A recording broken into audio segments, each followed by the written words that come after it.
Hey guys, Mr. B here. So today I've got this 2009 Toyota Prius and it needs a right front wheel bearing. So I'm going to use this as an example on how to change out a wheel bearing, wheel hub assembly.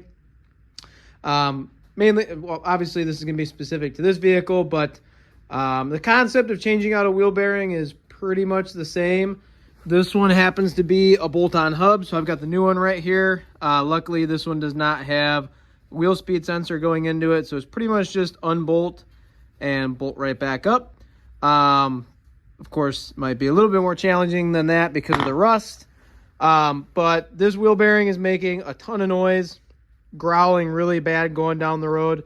I do have another video on how to diagnose a bad wheel bearing, so you can go ahead and check that out as well if you want to figure out how to diagnose a bad wheel bearing. There are two bolts right here for the caliper bracket, one there, and then another one right here on the bottom. I'm not going to take the brakes completely apart because they don't need to be changed right now. So I'm going to leave the caliper bolts alone. I'm only going to remove the bracket, move that off to the side, hang it up with a hanger, get the brake rotor off, and then gain access to everything else. So these two bracket bolts happen to be 17 millimeter size sockets.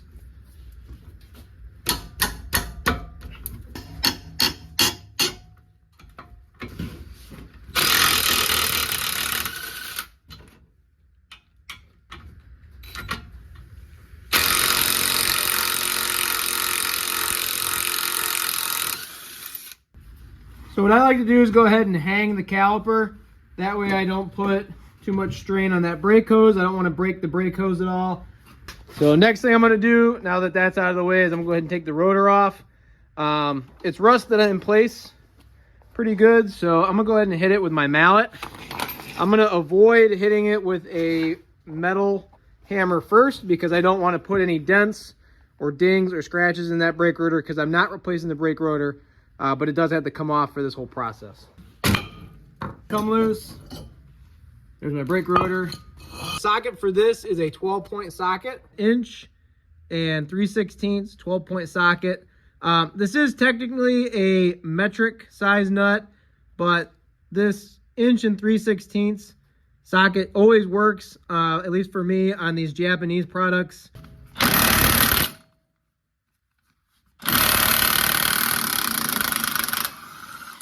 Hit it with this dead blow here.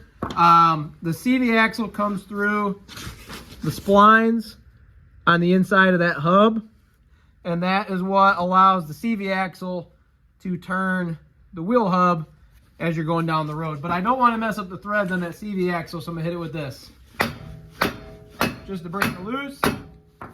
Now you can see it moves around. I can move it freely with my hand, which is perfect.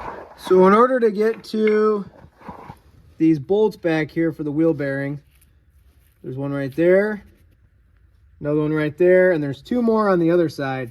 In order to get to those, it looks like I have to actually take a screwdriver and a hammer and bend this little metal tab or bracket here for the tone ring back a little bit. This looks like it's actually for the wheel speed sensor.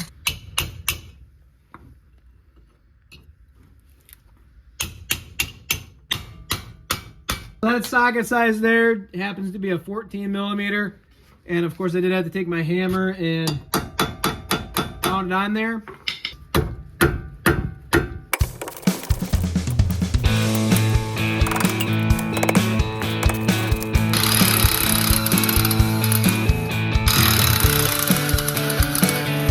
Go ahead and take the bolts off on the other side as well. Basically just do the same thing I did here on the other side. So I did find it helpful to go ahead and use a 3-inch extension on this side to get to those bolts and be able to use my hammer. All right, so I got my bolts loose over here. They're not out all the way because they're getting caught by that little metal piece.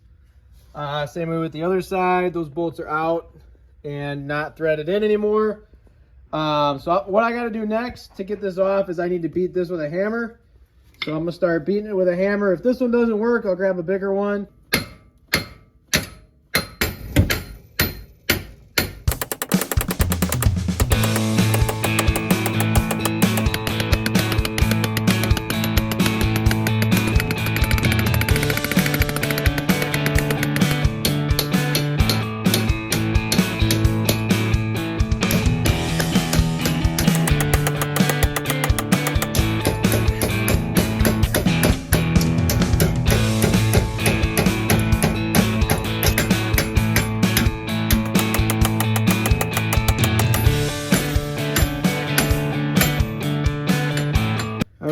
so there's my wheel hub.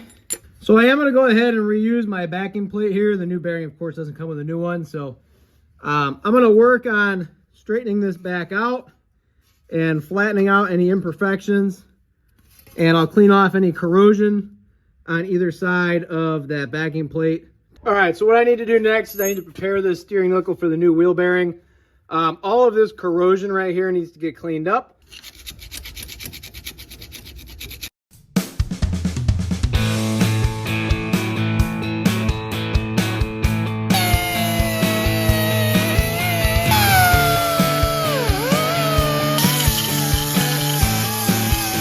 It all cleaned up, got a nice smooth surface there. What I'm gonna do is I'm also gonna put a little bit of anti-seize on the inside of this steering knuckle and the surface of that hub. What this will do is it will prevent corrosion in the future.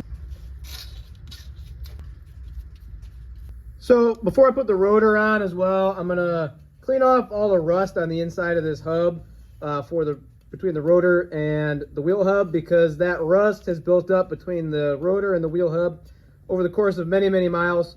And I want it to sit flush onto that new wheel hub when I mount the brake rotor, so it's not wobbly and doesn't cause any issues with the brakes. We'll go around and clean all of it off. I want it to look nice and clean like that when I'm done. This little metal piece in the back here definitely needs to go in. So getting those bolts started was a bit of a pain, but I do have them started somewhat.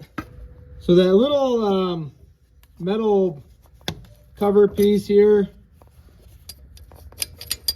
that piece right there, it fits into the back of the wheel bearing. A hole there that fits right in there for the wheel speed sensor that I got to make sure is lined up when I'm done.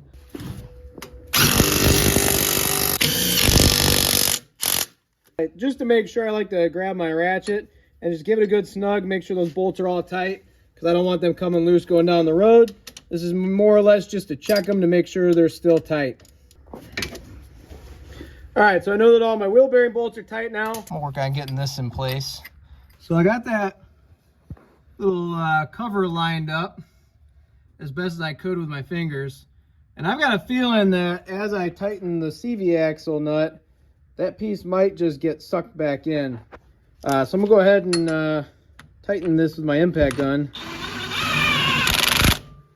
Let's see what happens here. Yep. So that sucked the CV axle into the wheel bearing, and it also pulled that little metal cover with it as well. Luckily, it looks like that hole lined up with the end of that wheel speed sensor. All right, so I got my torque wrench set to 160. I'm gonna go ahead and torque down that axle nut to 160. That way I know that that axle nut isn't gonna come loose. It's gonna be properly torqued to manufacturer's spec. The wheel on the other side of the car is on the ground and the vehicle's in park, so I won't have to worry about this spinning at all. If you did have both sides jacked up, you could stick a pry bar in between the studs and then allow the pry bar to get caught on the ground to prevent that from spinning, so you could torque it down.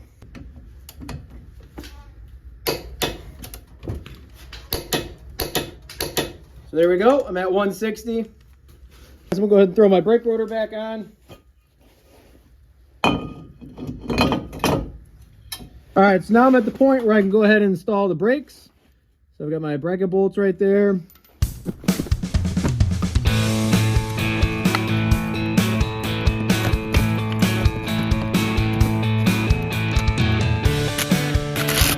And take my 1/2" drive ratchet with my socket.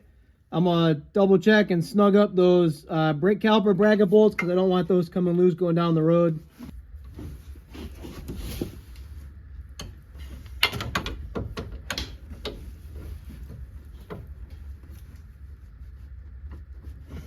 So now that this wheel bearing is done and everything's tight, all the bolts are tight and ready to go. Of course, my last step would be to put the wheel on, torque those lug nuts down, and get the car off the jack stand. But other than that, if you guys found this video helpful, please go ahead and like and subscribe. Thanks.